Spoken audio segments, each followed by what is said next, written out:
आपने इस कहानी के पहले भाग को देखा जिसमें क्रेवन का भाई दिमित्री किडनैप हो चुका था और अब क्रेवन अपने भाई को बचाने के लिए गाड़ी के अंदर घुसने की बहुत कोशिश करता है, लेकिन वह दूसरी गाड़ी से टकराने पर नीचे गिर जाता है, जिससे आगे चलकर गुंडे एक हेलीकॉप्टर में बैठकर वहां से निकल जाते हैं। अब गुस्से में आकर क्रेवन कैलिप्सो के पास जाता है और उसे गुंडे का हुलिया बताता है। कैलिप्सो कहती है कि जो लोग उसे उठा करके लेकर गए हैं मैं उन्हें ढूंढने में तुम्हारी मदद करूंगी, मगर उसके लिए मुझे कुछ डिटेल्स की जरूरत है। जिस पर क्रेवन बताता है कि जो गुंडे मेरे भाई को उठाकर ले गए वह एक टर्किश सिगरेट पी रहा था, इसका मतलब कि वह कोई टर्किश इंसान होगा। उसकी आंख के नीचे एक टैटू भी बना हुआ था। फिर क्रेवन अपने पिता निकोलाई के पास जाकर किडनैप होने के बारे में बताता है, जिससे निकोलाई कहता है कि उसे गुंडों का फोन आया था और वे दिमित्री को छोड़ने के लिए $20 मिलियन की डिमांड कर रहे हैं। क्रेवन कहता है कि आपके पास में तो खूब पैसा है, पैसों को देकर मेरे भाई को वापस ले आइए। जिस पर निकोलाई बताता है कि अगर मैंने पैसे दे दिए तो यहाँ पर मैं कमजोर दिखूंगा और मेरी हमेशा से यही ताकत रही है कि मैं किसी के भी सामने कमजोर नहीं पड़ता। तभी निकोलाई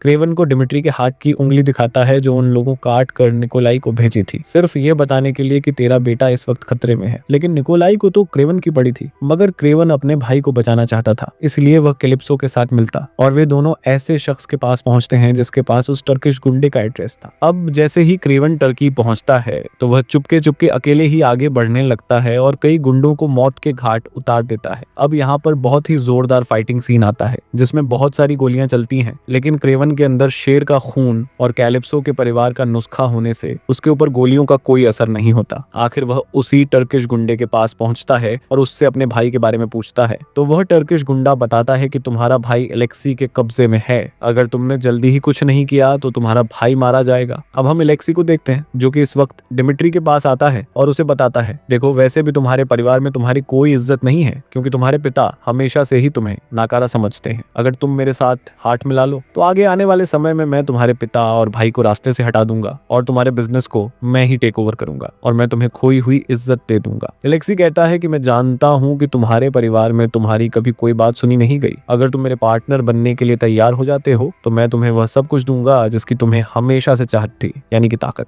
यहाँ पर उस गुंडे से क्रेवन को मालूम चल चुका था कि उसका असली गुनहगार एलेक्सी है, तो वह सबसे पहले अपने घर पहुंचता है क्योंकि अब उसे एक बड़ी जंग की तैयारी करनी थी। यहाँ कैलिप्सो भी उसका साथ देने के लिए आ जाती है। जब कैलिप्सो उसके घर के अंदर घूम रही थी तभी वह एक बटन दबा देती है। अब हम देखते हैं कि क्रेवन के पास शिकार करने के लिए ना जाने किस किस प्रकार के छुरी, तलवार, धनुष और काफी अजीब अजीब प्रकार के हथियार थे, जिस पर कैलिप्सो कहती है कि ये धनुष चलाना तो मुझे भी आता है। मगर क्रेवन उस पर हंसने लगता है और कहता है, जब जंग हो तब तुम साइड में ही रहना क्योंकि तुम उनका मुकाबला नहीं कर पाओगी। अब जैसा कि एलेक्सी के हाथों में दिमित्री लग चुका था और दिमित्री ने वो खास लोकेशन एलेक्सी और क्रिस्टोफर को दे दी थी, जिससे क्रेवन को मारने के लिए क्रिस्टोफर और एलेक्सी दोनों ही निकल पड़ते हैं। अब यहाँ पर एक भयंकर जंग होती है क्योंकि क्रेवन द हंटर है और जंगल पर उसका राज चलता है, जिसके अंडर में जंगल के सारे जानवर होते हैं। यहाँ पर वे जानवर मिलकर गुंडों के ऊपर हमला करते हैं और जो क्रिस्टोफर है उसके पास में हिप्नोटिज्म करने वाली पावर है। फिर कहीं ना कहीं क्रेवन उसके जाल में फंस जाता है। अब क्रेवन की जान जाने ही वाली थी कि तभी कैलिप्सो आकर उसकी मदद करती है और अपना एक तीर क्रिस्टोफर की खोपड़ी में चला देती है और क्रेवन को फिर से दवा पिलाती है जिससे वह ठीक हो जाता है। अब यहाँ पर एलेक्सी ये सोचकर खुश हो रहा था कि हमने हमारे मेन शिकारी यानी कि क्रेवन द हंटर को मार दिया है और अब हमारा कोई भी दुश्मन जिंदा नहीं बचा। लेकिन तभी यहाँ पर सांडों का एक झुंड आने लगता है, जिससे एलेक्सी अपनी ट्यूब खोल लेता है और वह एक राइनो बन जाता है। अब सभी सांड उनकी कार को एक जबरदस्त टक्कर देते हैं। एलेक्सी की मोटी और मजबूत चमड़ी इतनी ज्यादा ताकतवर थी कि क्रेवन द हंटर के सभी हथियारों का उस पर कुछ असर ही नहीं हो रहा था और फिर इन दोनों के बीच में एक तगड़ी फाइटिंग होती है। एलेक्सी कहीं ना कहीं क्रेवन पर भारी पड़ रहा था। अब वह उसके ऊपर बस उठाकर फेंक देता है, मगर शेर की फुर्ती रखने वाला क्रेवन नीचे से निकलकर उसके पेट में एक सरिया घुसेड़ देता है। ये वही जगह थी जहां एलेक्सी अपनी ट्यूब को लगाया करता था। अब इस हमले से एलेक्सी कमजोर हो जाता है। फिर यहाँ पर क्रेवन अपने बाकी सभी साथियों यानी कि सांडों के झुंड को वापस बुला लेता है और वे भागते हुए एलेक्सी को जोरदार टक्कर देते हैं, उस पर चढ़ चढ़कर उसकी हड्डी पसली तोड़ देते हैं। अब अंत में एलेक्सी की हालत बहुत ज्यादा खराब हो चुकी थी। वह क्रेवन से कहता है कि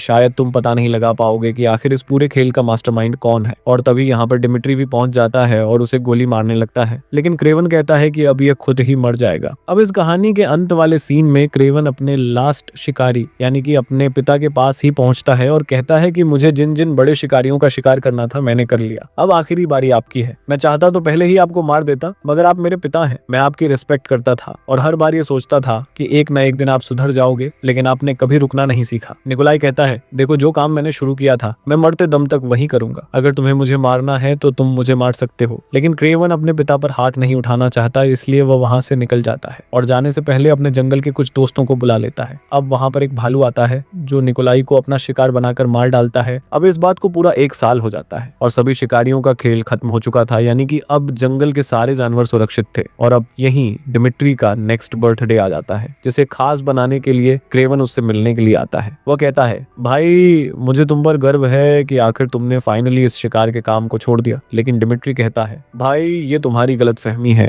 हमारे पिता ने जो काम शुरू किया था अब मैं इसे आगे लेकर जाऊंगा। क्रेवन इस बात को सुनकर चौंक जाता है और कहता है, आखिर तुम क्यों इस गंदी नाली में उतरना चाहते हो। और तभी हम देख पाते हैं कि डिमिट्री उसी का ही रूप लेकर उसे डरा देता है और कहता है, मेरे रास्ते में मत आना। यहाँ असल में हुआ ये था कि जब एलेक्सी ने उसे अपने कब्जे में रखा था और उसे एक ताकत देने की बात कही थी, तो ये वही ताकत थी जो इंसान के अंदर की खूबियों को 10 गुना तक बढ़ा देता है। और डिमिट्री के पास में आवाज बदलने की ताकत थी, वो किसी की भी आवाज को कॉपी कर सकता था। अब उसकी ये ताकत 10 गुना तक बढ़ गई थी, जिससे कि वह अब गिरगिट की तरह अपना रूप तक बदल सकता है। यानी कि अब क्रेवन के सामने एक नया शिकारी या फिर कहें कि एक नया दुश्मन आ चुका था। इस कहानी के क्रेडिट सीन में हम देख पाते हैं कि क्रेवन के पिता यानी निकोलाई ने अपने बेटे के लिए एक बहुत ही शानदार जैकेट रखी थी और उसके लिए एक लेटर भी लिखा था। उसमें बताया था कि एक शिकारी कभी शिकार करना नहीं भूलता। तुम एक शिकारी हो और तुम जानते हो कि तुम्हें किसका शिकार करना है। तो फिर यहाँ पर क्रेवन तैयार था अपने अगले शिकार यानी कि डिमिट्री को मौत के घाट उतारने के लिए। और इसी सस्पेंस के साथ ये कहानी यहीं पर खत्म होती है।